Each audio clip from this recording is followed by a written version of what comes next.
Welcome once again.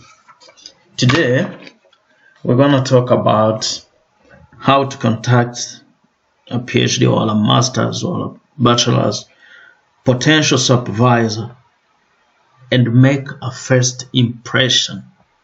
This is very, very important. Always all students or those who wish to further their studies are asking themselves, what supervisors look for in students, or who will be my future supervisor? How can I get a supervisor? So today we're going to share some tricks of getting one. Now if you're ready, let's start. The first thing, before you take an action, you need first to ask yourself, why do you want to do a PhD or master's or bachelor's? Secondly, ask yourself why you want to do a PhD in that specific research area. Moreover, ask yourself if that program fits in your career aspirations. Is it necessary to progress through your career? Well, you will need to have a strong why and very clear why for you to commit doing a PhD, of course. You need a source of inspiration. You need a source of inspiration because you will commit 2, 3 to 5 years of your life to do actually this program in this specific research area. To reflect on those questions as you prepare before, actually start preparing your proposal for a PhD. It's a proposal outline, not a real proposal, okay? And I want to emphasize, having a clear why will help you to build a meaningful research proposal. And this will give you a meaningful relationship with your prospective supervisor, because if you know why you want to do it, your communication will be geared toward the outcome, right?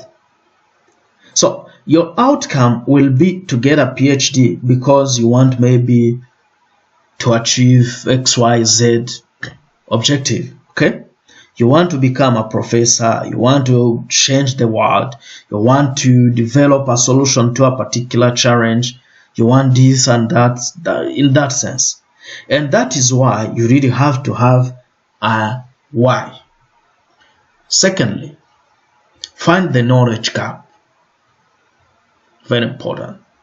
Now that you know why you want to do a PhD or master's, and in this specific research area, I want you to do your own research to find the knowledge gap in your research area, in the area you want to study in. Because even though your PhD might change as you go along, it's really good to have an idea of what you are going to do in your PhD, or what kind of research gaps you address in your PhD. And yes, you got that right. Well, we do have to start with a literature review. Each research proposal start with some sort of literature review, because you need to know the research area you want to explore. And you usually do it by understanding the current state of the art that is present in the present literature. So as you start doing your literature review, you will notice some sort of challenge, of course, some sort of limitations or any other research questions that are still unanswered in the current state of the art.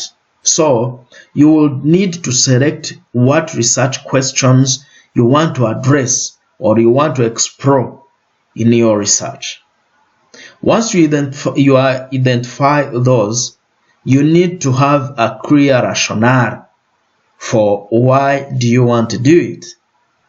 Again, answering the question why, the previous question we've asked ourselves, the why. So why those research questions need to be answered in the first place, why they are timely, why do you want to address them.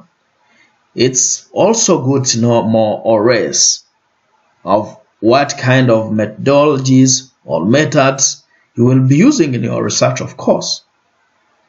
So this is a good time to actually start thinking about methodologies, because as you do your literature review, you will notice that some people use experimental methodologies, some people use theoretical frameworks to do their research. So those two are different. So you need to study well and to select which one you will use. And it's good to understand what they do and how they do it. And can you demonstrate an experience using those specific methodologies? If you can, then that will make your application stronger.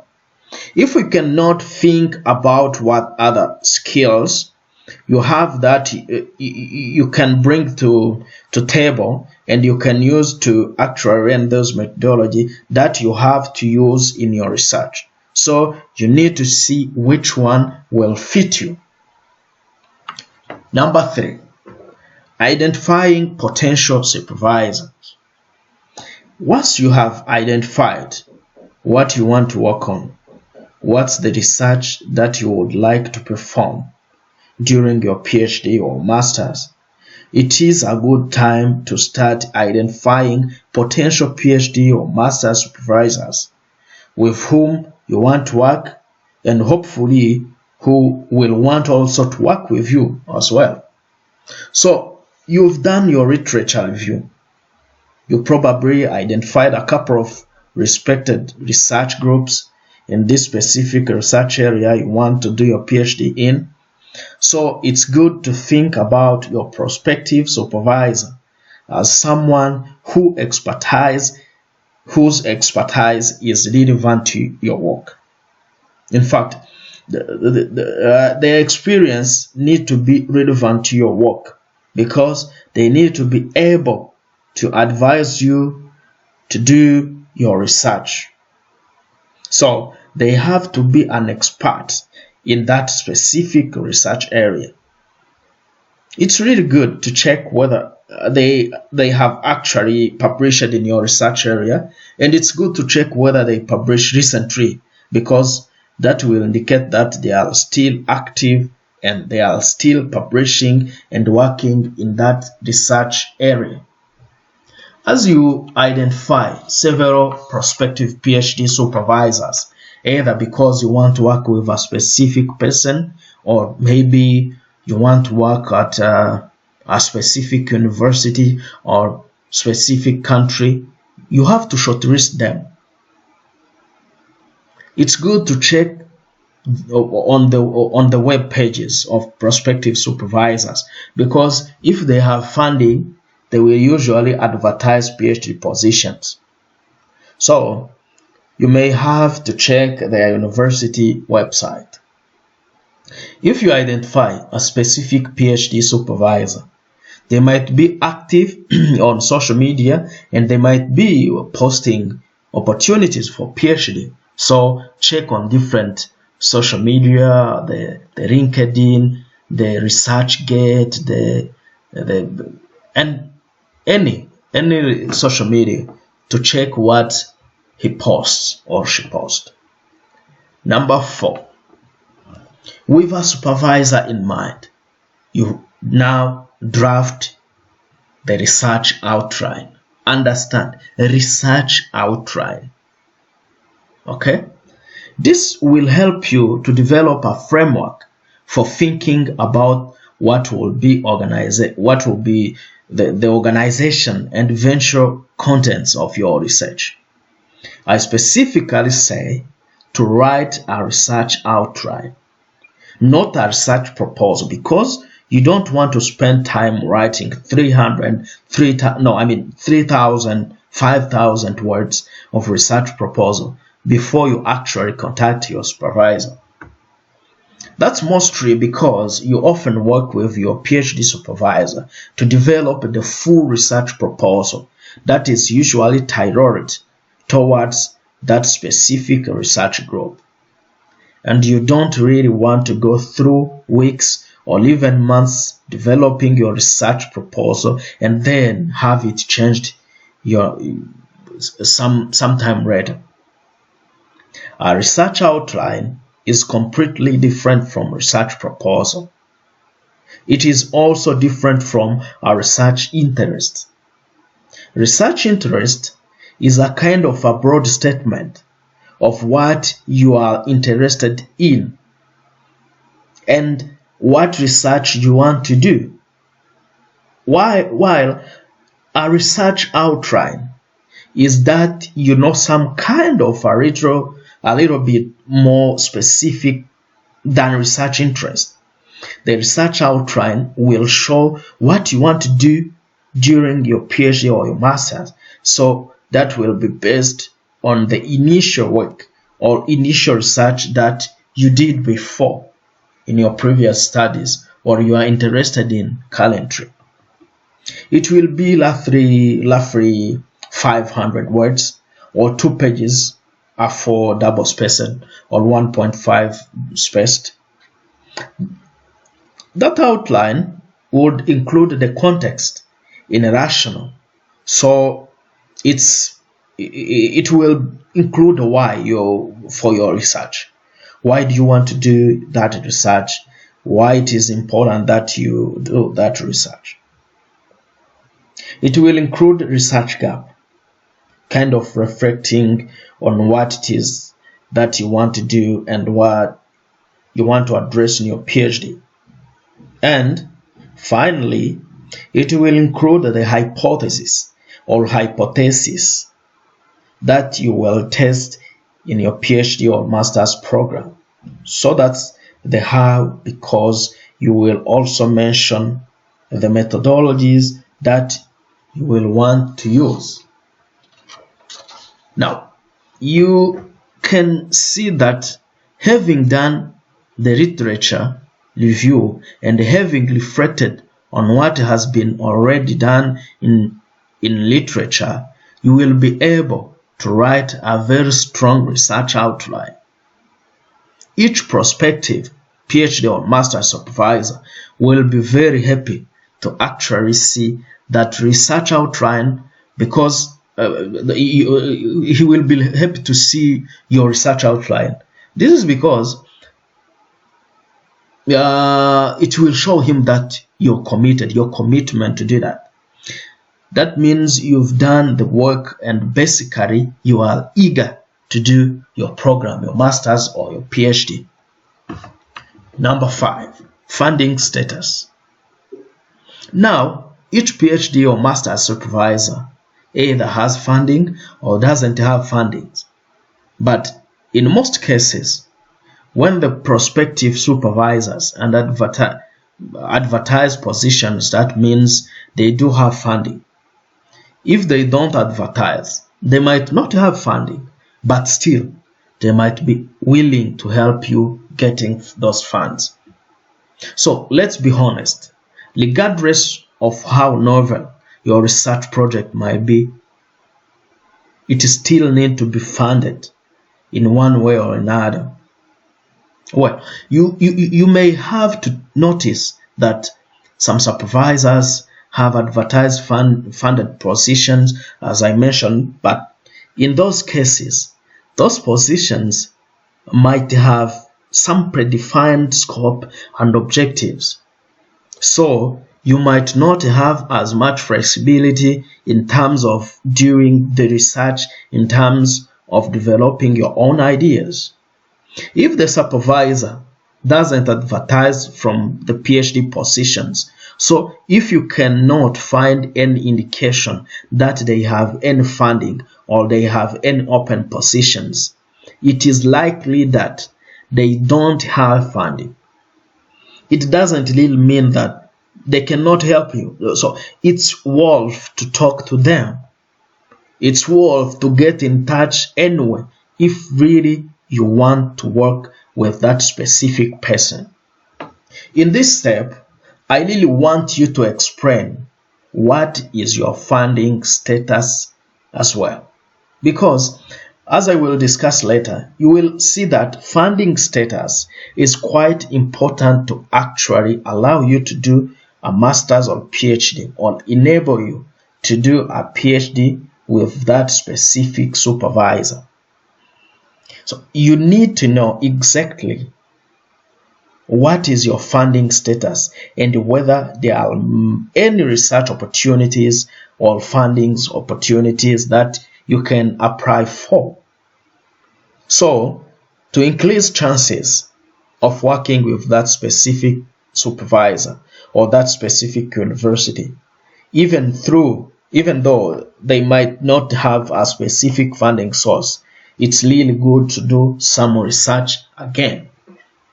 So, it's really good to research the potential funding sources.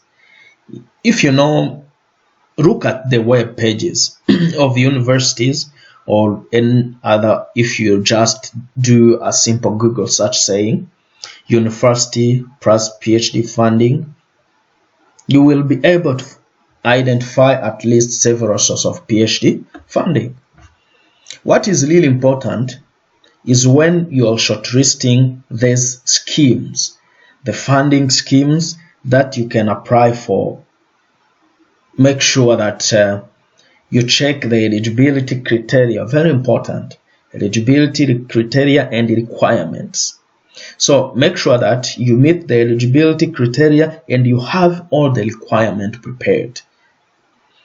Because there isn't you know a very unique formula for that. Many people want that scholarship and they are doing the same thing you are doing, so you are doing too.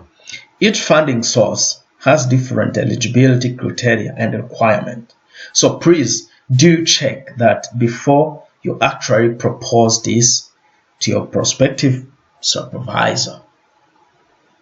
Number 6, drafting an email. Now that you know that you want to do, with whom you want to do it, and how do you want to do to fund this, well, it is time to start drafting the email copy. When drafting the email copy, you have to consider the perspective of the supervisor. So think about what kind of information they would like to receive in your email, what kind of information they will be interested in. In most cases, PhD supervision or master's supervision receive a couple of such emails per day or per week. So be short and be precise.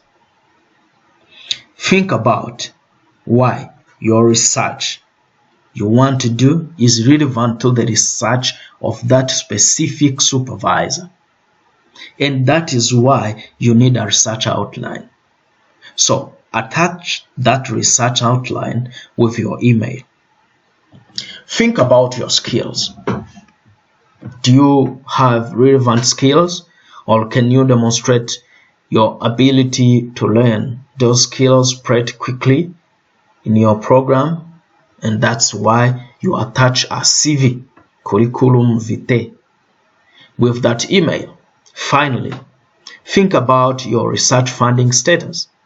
That's why you need to identify opportunities to fund your project and whether that's funded internally by the university or externally by some sort of funding bodies. So think about these 3 options. There's 3 ideas why the research is relevant. Do you have relevant skills? And do you have funding, or do you know sources of funding that you can work with your supervisor together and apply for together? So there isn't a perfect structure for this email. Understand this. It's a general email, I would say, and everyone has a preference regarding email. Well, at the very beginning, you should introduce yourself and introduce your background. Keep it short. Keep it crispy. Maximum 1 to 3 sentences, or 2 to 5 sentences, because you don't really want to talk about yourself. You want to talk about the research that you want to do. Next, once you introduce yourself, you will be talking about the research idea and the rationale for that research. So please do refer to your research outline. Use that document. It's a very useful document that you will be working on before you contact your supervisor. You need to introduce your research idea and inspire your prospective supervisor, because they need to understand that idea, and to understand your idea, and they need to know why that research is important. So finally, it's a really good idea to mention your funding status, whether or not you have funding. If you don't have funding, that's also okay, but please be ready to actually identify the potential funding sources that you can work together with your supervisor to apply for.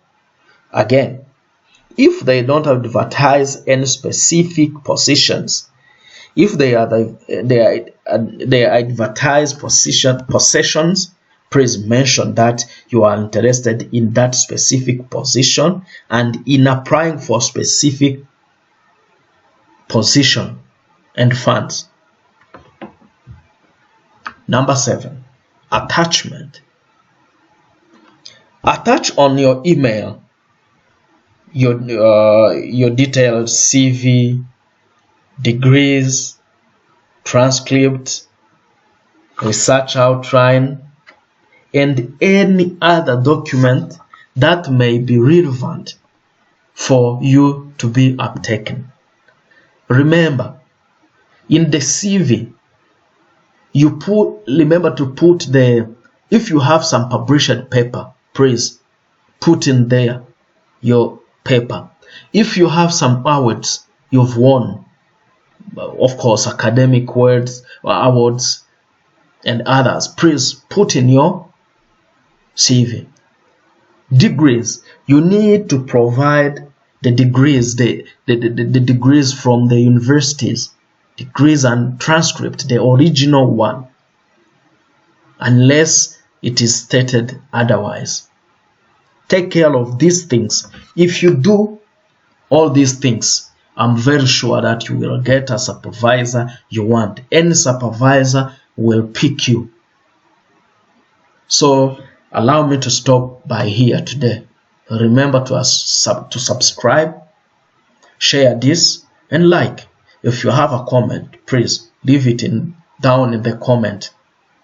We shall answer to your question directly. If you want us to discuss on a specific topic related to this, please do not hesitate to drop it in the comment. We shall work on it. Thank you. Bye.